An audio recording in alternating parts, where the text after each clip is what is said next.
Welcome to PK talks. ఈరోజు ఫిబ్రవరి 21 ప్రపంచ మాతృభాషా దినోత్సవం.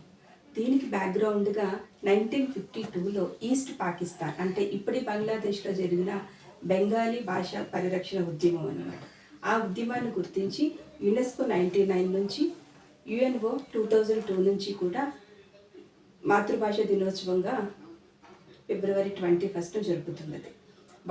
చిన్న చిన్న భాషలను కాపాడడం, భాషా సాంస్కృతిక వైవిధ్యాన్ని ప్రోత్సహించడం, తద్వారా జీవ వైవిధ్యాన్ని పరిరక్షించడం అన్నది ఈ డే యొక్క ముఖ్య ఉద్దేశం.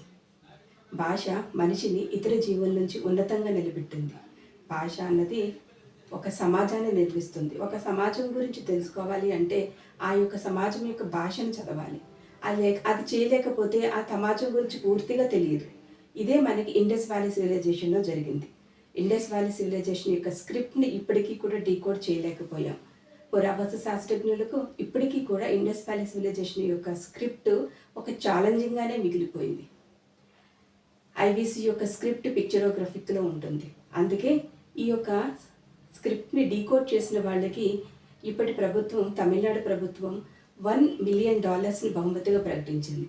దీనికి కారణం ఇండస్ వ్యాలీ సివిలైజేషన్ యొక్క మూలాలు కిజాడీలో ఉన్నాయి, అంటే తమిళనాడులో ఉన్నాయని. ఇండస్ వ్యాలీ సివిలైజేషన్ యొక్క సేమ్ పట్టణ నాగరికత అంతా కూడా కిజాడి అనే ప్రాంతంలో తమిళనాడులో బయటపడ్డాయి.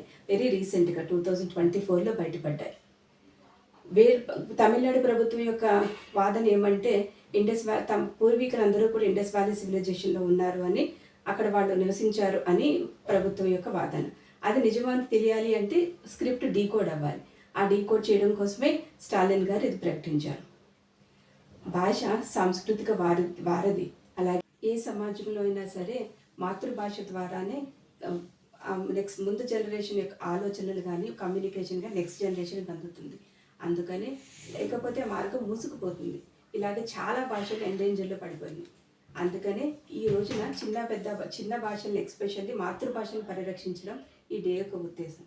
మన బాధ్యత కూడా మన మాతృభాషలో ఉన్న కొత్త డైలెక్ట్స్ని, మన పూర్వీకులు మాట్లాడిన భాషలో ఉన్న కొత్త విషయాన్ని తెలుసుకోవడమే మన బాధ్యత. Thank you so much for watching. If you like the content, please subscribe.